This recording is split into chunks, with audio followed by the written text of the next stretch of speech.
Well, good morning again, everyone. I'm glad to be here, and I'm certainly glad you're all here. I'm definitely glad that I got here when I got here at last. So, thank you, God. And my message today is talking about living the truth we know. And the question that occurred to me this week was, well, do I actually live the truth that I know or not? And our 5 basic unity principles give us the basis for living the truth we know. As Robert said in his message to the congregation this week that he sent out, I guess Maddie sent it out, the key here is the definition of truth. So what is the truth for us? And in my view, if we accept our 5 basic unity principles, then we have the basis for living the truth we know. Then the question is, Bruce, are you living the truth you know or not? Well, for the first 45 years of my life, I lived in an illusion of reality that was not based on truth as I know it today. I thought that the life I was living was reality. My problem was in my thinking, and I didn't know that there was a problem with my thinking. I had no clue. My reasoning was that if there was a God, he certainly hadn't behaved right. He just had not behaved right. I had a problem with my father and with my God, and I looked at both of them as being kind of the same and punitive, and it was like they just were not my favorite beings on the planet. I grew up in a home in which there was a lot of violence. And in my view, my father hadn't behaved right. And of course, I didn't think much of God either. I kind of combined those both together in one group. And if there was a God, I didn't think much of him because he just wasn't behaving right. So it's interesting because as a child and a teenager and as a young adult, I'd gone to church and I participated, in church. I was in, gone to Sunday school, and then I went to other classes, as a teenager and young adult. And then I realized when I was working on my message for today, that something happened when I was about to turn 21. Now, I knew this previously from personal work that I've done, which changed my life. And what happened was, I was just about to turn 21, and my father attempted suicide. Now, thank God he wasn't successful. However, I was shocked by what he'd done, and I was angry, and I realized many years later just how angry I was with my father. And I was really puzzled. And one of the reasons that I was puzzled was that a young man who'd worked for him for probably 20 years in various capacities had committed suicide about a year earlier. And my father could not understand why. He couldn't understand it. And I remember him going through what he went through. And yet, here he was a year later, attempting suicide himself. And I'm extremely grateful that he was not successful. The difficulty that I had with God was how I perceived and looked at God. I learned to pray as a child, and I had to believe personally that he was a punishing God. If I didn't do it right, whatever it was, then I'd be punished. My view as an adult was that if there was a God, he certainly hadn't behaved right, and my God was a punishing God. Like, in other words, in order to be in this world, I had to be perfect. So I'm a really great perfectionist, and that, what I just said, wasn't perfect. And once upon a time, that would have sent me into a lot of fear. But, it is what it is. And what I know today is that God is a God of love. And that God leads me through my life And the choice I have is whether or not I will follow him. Am I willing to do that or not? And the other thing that I'm very conscious of is that he's been there every step of the way. I just didn't know that was the case. That was my problem. I just didn't know. Today I know that the God presence is within me, and it is a God in whom I live and move and have my being. He surrounds us. For me today, there's no place that God isn't. And one of the things that I'm really aware of is that God and I are inseparable. It's just not possible for us to be separate, because now I can make the choice to be separate, like I did for the first 45 years of my life, and it got to the point where, oh, if there is a God, I don't know if he exists. Maybe there isn't one, you know. And a little over 30 years ago, God led me on a path of recovery from my need to control people, places, things, and situations in order for me to be okay. Now, ostensibly, it was about me making sure that you were okay, but the real truth was it was about me being okay.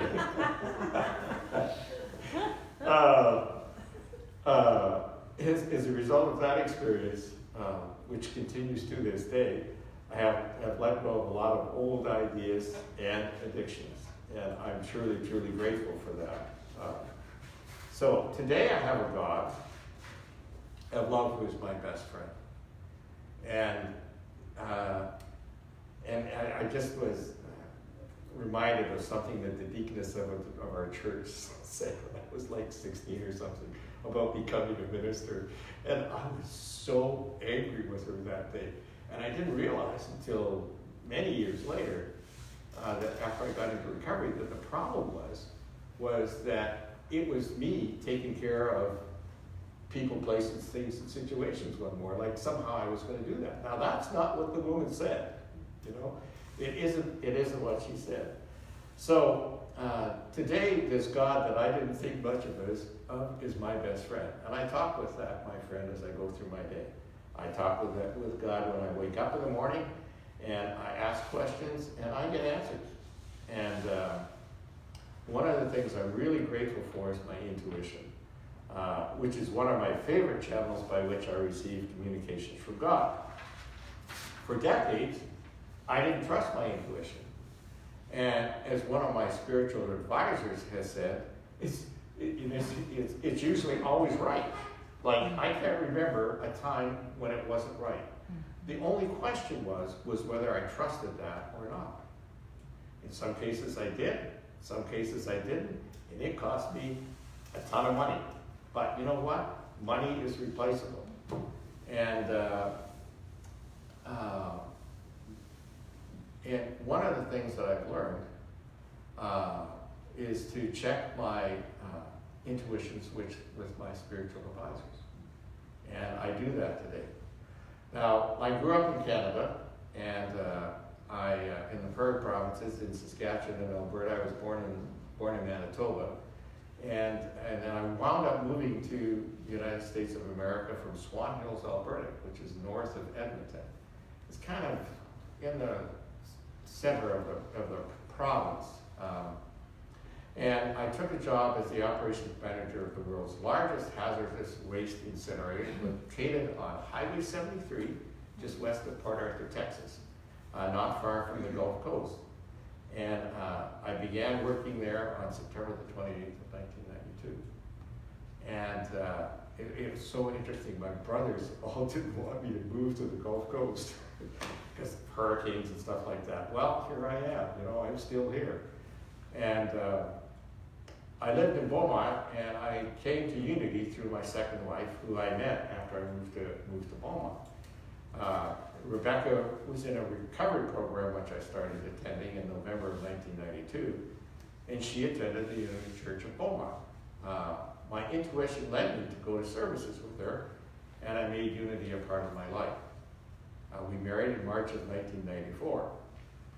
In August of 1994, we moved to Austin, and after visiting several churches, we joined Unity Center. And here we all are today as Unity Spiritual Center Pflugerville. And at that time, we were located in the facility. It's like the house that we had that served as our church, and we had a bookstore and everything else there. And that was located on Dessa Road. Well, in early April of 1995, the woman with whom I thought I would be spending the rest of my life returned from a spiritual retreat in Montana, and after breakfast the next morning, she asked for a divorce. I was not laughing that morning, I guarantee you. Well, needless to say, I was devastated. And as always, our divorce turned out to be the correct path for both of us. One of my spiritual advisors asked me after I divorced, when he and I were out for lunch on one Saturday, whether I would have embarked on the spiritual path that she had taken. And I kind of smiled sheepishly at him, and I said no, because he knew that I wasn't going to go on that path. It just was not where I was going to go. As a result of living a spiritual life in my quest for the truth, I've learned that I am an expression of God, as I mentioned earlier.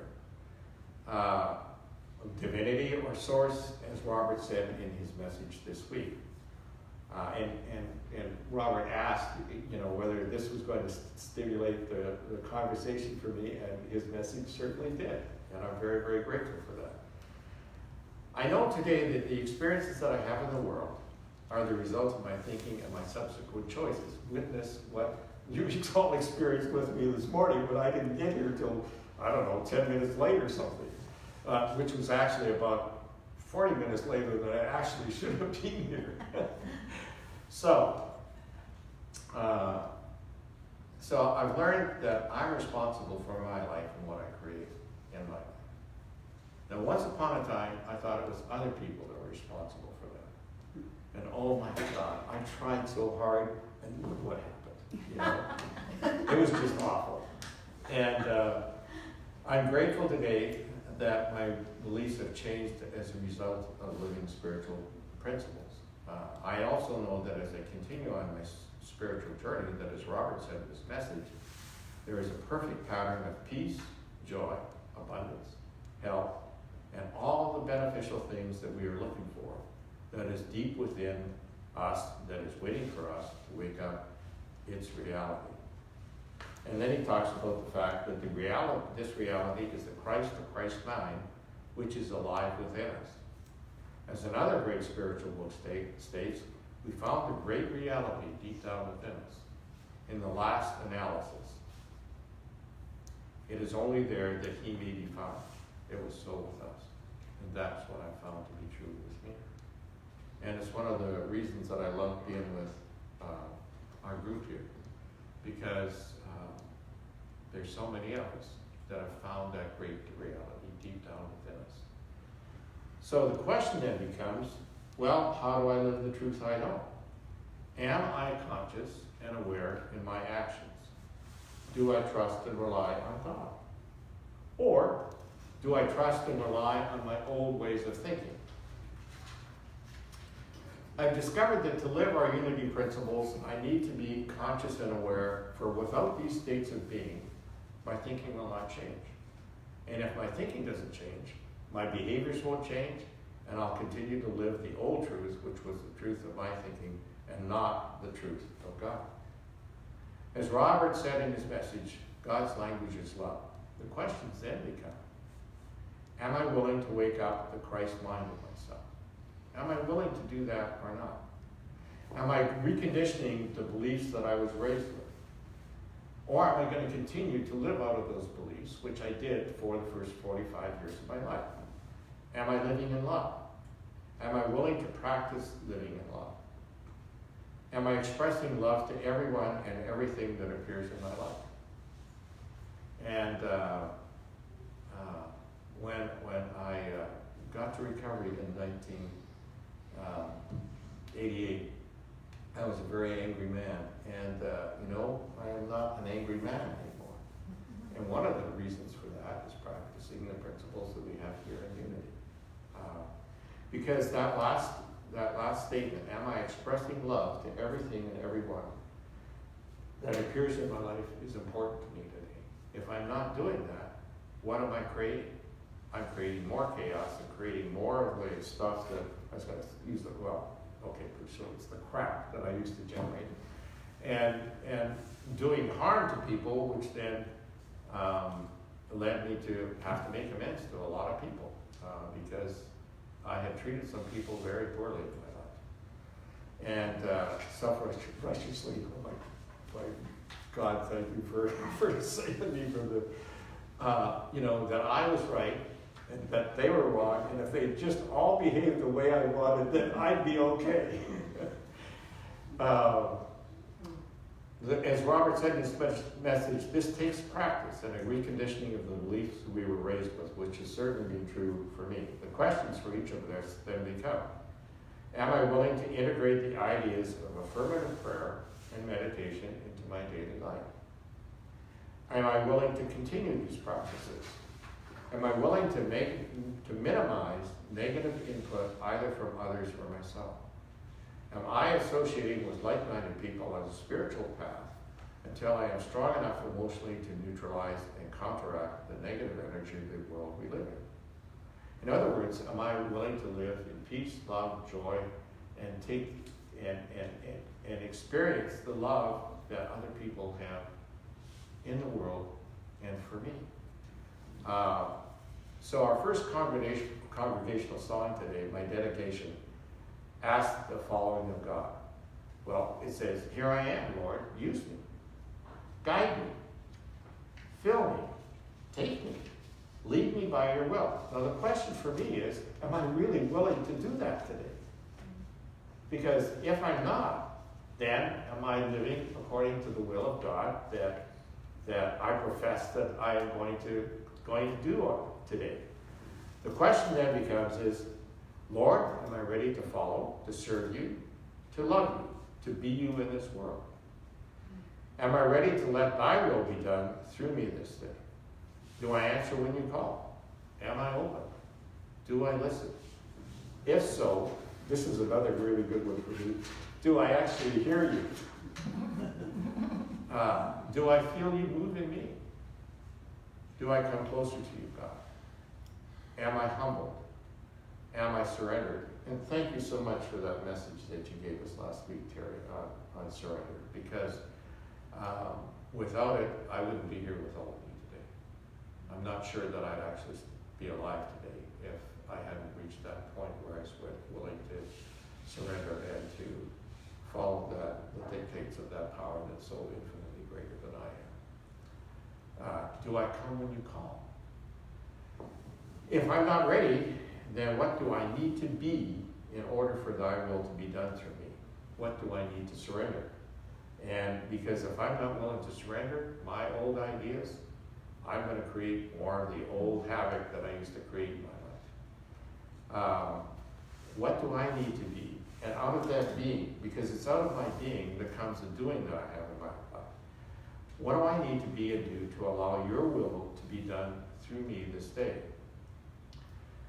Our second congregational song, I Can Do Anything, tells us that we need to, what we need to do in order to do what God would have us do in his world if we are ready and willing. There's a lot of doing in there.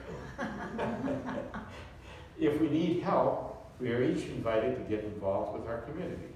We share our ideas in our Sunday service and weekday classes that support us in learning about these ideas and in maintaining and sustaining the beliefs and attitudes that lead us to that fulfilling life that we are looking for.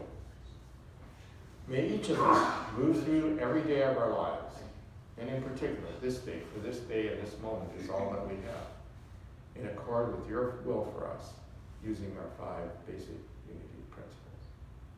Thank you.